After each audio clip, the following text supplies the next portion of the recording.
Taste లో good, సిటీలో street food, నగర వాసులను ఉవ్విళ్లూరిస్తున్న వీధి తినుబండారాలు. పూర్తి వివరాలకు చదవండి రేపటి సాక్షి దినపత్రిక.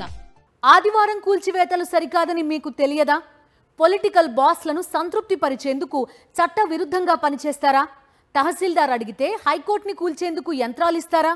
ఇలా చేస్తే హైడ్రాపై స్టే ఇవ్వాల్సి వస్తుంది అని హెచ్చరించింది హైకోర్టు. అమీన్పూర్ కూల్చివేతలపై విచారణ జరిపిన న్యాయస్థానం హైడ్రా తీరుపై తీవ్ర స్థాయిలో ఆగ్రహం వ్యక్తం చేసింది. సంగారెడ్డి జిల్లా అమీన్పూర్లో ఈ నెల 22న జరిగిన కూల్చివేతలపై విచారణ జరిపింది తెలంగాణ హైకోర్టు.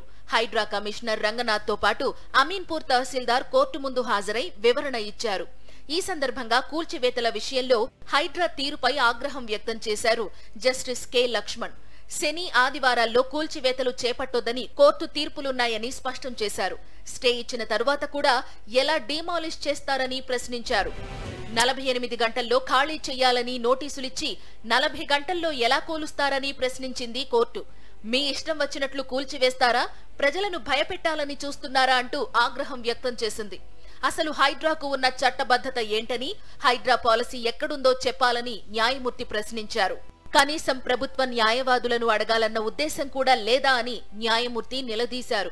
అలా అయితే కోర్టులు చేతులు ముడుచుకుని కూర్చోవు అని ఘాటు వ్యాఖ్యలు చేశారు. చనిపోయే ముందు కూడా చివరి కోరిక అడిగినప్పుడు నోటీసులు జారీ చేసిన వారి వాదన కూడా ఎందుకు వినడం లేదని ఆగ్రహం వ్యక్తం చేసింది. తహసీల్దార్ అడిగినంత మాత్రాన సిబ్బందిని, యంత్రాలు ఇచ్చేస్తారా అని హైడ్రా కమిషనర్ ను ప్రశ్నించింది. రేపు హైకోర్టును కూల్చేందుకు అడిగినా ఇలాగే ఇస్తారా అని ఆగ్రహం వ్యక్తం చేసింది. పొలిటికల్ బాసులను సంతృప్తి పరిచేందుకు చట్టవిరుద్ధంగా పనిచేయొద్దని, చట్టం తెలుసుకుని ముందుకు వెళ్లాలని సూచించింది హైకోర్టు. లేని పక్షంలో హైడ్రాపై స్టే ఇవ్వాల్సి వస్తుందని హెచ్చరించారు న్యాయమూర్తి. సండే చేయడము, ఓవర్ నైట్ చేయడం అనేది కరెక్ట్ కాదు. చార్మినార్ రెవెన్యూ అథారిటీస్ ఒకవేళ మీరు హైకోర్టును కూల్చేయమని అంటే మీరు మెన్ అండ్ మిషనరీ ప్రొవైడ్ చేసి డెమాలిషన్ చేయిస్తారా అని అడిగారు.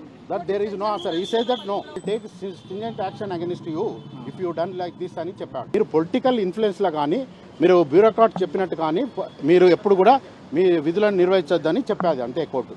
హైడ్రా అంటే తమకు వ్యతిరేకత లేదన్న న్యాయస్థానం ఇష్టం వచ్చినట్లు వ్యవహరిస్తే మాత్రం కుదరదని హెచ్చరించింది. రాత్రికి రాత్రి సిటీని మార్చేద్దామనుకుంటే సాధ్యం కాదని గుర్తుంచుకోవాలన్నారు.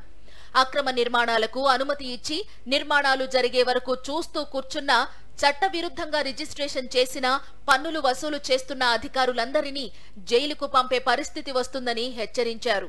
మూసీపై కూడా 20 లంచ్ మోషన్ పిటిషన్లు దాఖలయ్యాయని, అరుదైన కేసుగా భావించే అధికారులను విచారణకు పిలిచామని పేర్కొంది కోర్టు.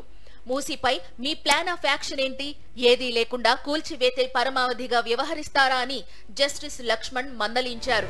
హైడ్రా తీరు తీవ్ర ఆందోళనకరమని పేర్కొన్న న్యాయస్థానం అమీన్పూర్ ఆస్తిపై స్టేటస్ కో ఆదేశాలు ఇచ్చింది. హైడ్రా తహసీల్దార్ కౌంటర్ దాఖలు చేయాలని సూచించింది. తదుపరి విచారణను అక్టోబర్ 15కు వాయిదా వేసింది.